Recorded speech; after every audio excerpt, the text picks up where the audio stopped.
Hey, everybody, and welcome to the show. This is Liz, and I am joining you as usual from Central Virginia and the unceded lands of the Monacan Nation. And I'm so glad you're here. And today I'm trying something new. Oftentimes, I have thoughts and reflections that I want to share after and in between episodes. It sparks things. And I decided to start doing some one off episodes. I'm calling these the interstitial, and interstitial refers to the spaces and the places in between. And I think when we mind those spaces, we actually can find some really interesting details and interesting nuggets. So I wanted to share a few of my reflections from my most recent conversation with Danielle Dulski, who is the author of The Night House. This is her second time that she's been on the show. And I may go back and record some others from past episodes too. But we're going to try this out. And I'd love to know what you all think about this.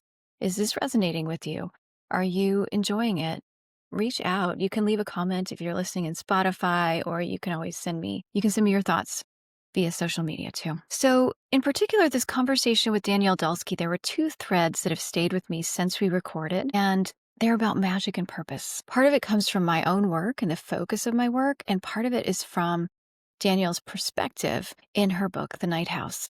So let's start with magic first, and specifically magical thinking. And I will be the first to admit that I could absolutely be accused of magical thinking, believing that maybe, just maybe, the impossible is possible. Now, there's a fine line here, right? For example, if I say, I want to make $1 million next week, and I have no plan, I have no strategy, I'm ignoring the basic laws of time. That's one kind of magical thinking, and it's not the good kind, right? Because it's probably not going to play out the way I want it to. But there's another layer to this that I think we don't talk about enough. And the truth is, we are the ones creating meaning out of our own lives. Nobody else. We're the only voice inside our own heads. We cannot control what's happening in the world around us because life is way too complex and interconnected for that. But we do control the stories we tell about it.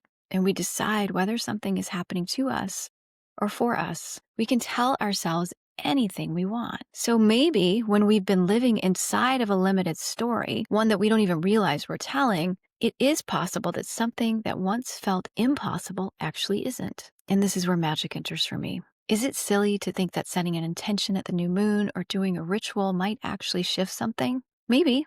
I think it depends on your perspective. But let's say you do it. And then you start to notice. You see new things in your field of awareness, or somebody recommends a book that speaks directly to what you were hoping for, or a friend mentions a connection out of the blue, and suddenly synchronicities are showing up everywhere. If you follow those breadcrumbs, maybe what felt impossible actually becomes possible. So even if it's not magic in the superhero Harry Potter sense, the way we talked about in the episode, this is powerful. It's empowering. It shifts the narrative from I am a victim of circumstance to I am participating. I am co-creating my life. And historically, this kind of work, so prophecy, spellcasting, weaving intentions into garments, this all has deep roots in women's traditions. Across cultures, these were ways that women connected to power and meaning. So why wouldn't we reclaim that? Why wouldn't we just want to add that way of knowing back into all the other ways of knowing and all of our other tools that we're already using?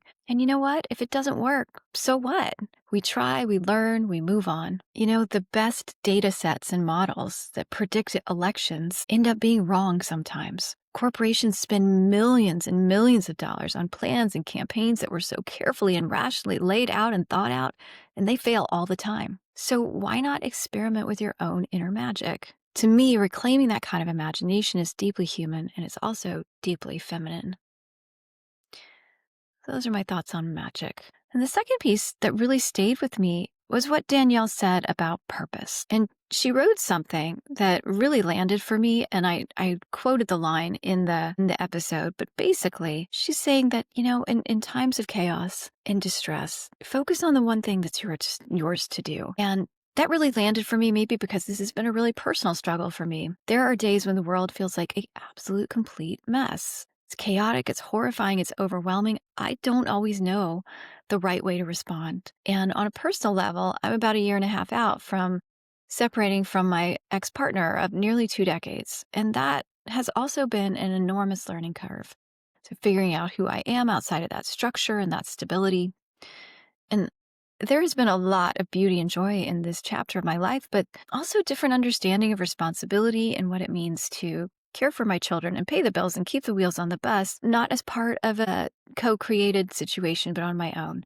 And some days I just don't have energy for much more than that. So, Danielle's idea of honing into purpose and doing the one thing that's ours to do with love and care and intention, that really felt like medicine that I needed. And you know what? Maybe that's enough. And maybe our purpose isn't just one thing. I think there are different ways we can look at this. Maybe it's layered. For me, yes, it's absolutely the work that I do here through Home to Her, the coaching, the podcast, the courses that I teach, all of it.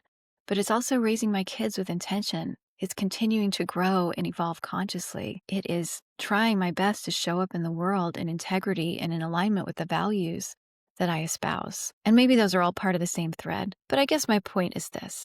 What if that living and creating with care and presence really is enough? And just trusting that the way you're guided to show up on any given day is right. A while back, I wrote an essay about the divine feminine, and I said that she works in deep time, in rhythms that extend far beyond a single lifetime. I really do believe this. We have a storyline that goes far beyond this lifetime, and life itself certainly does. So if she does exist in deep time, and if that's true, then whatever we're doing now, whatever seemingly small contribution we're making, is part of a much larger story, one that we have been weaving perhaps for lifetimes upon lifetimes. So maybe when we show up aligned with our values, with love, and with attention, that's all that's needed. That really is enough. So those are some of my thoughts, my in between, my interstitial reflections, the spaces between this episode and the next. And as always, I'd love to hear your thoughts and reflections. You can connect with me on social media, send me an email, liz@hometoher.com. And until next time, I hope you take really good care of yourselves.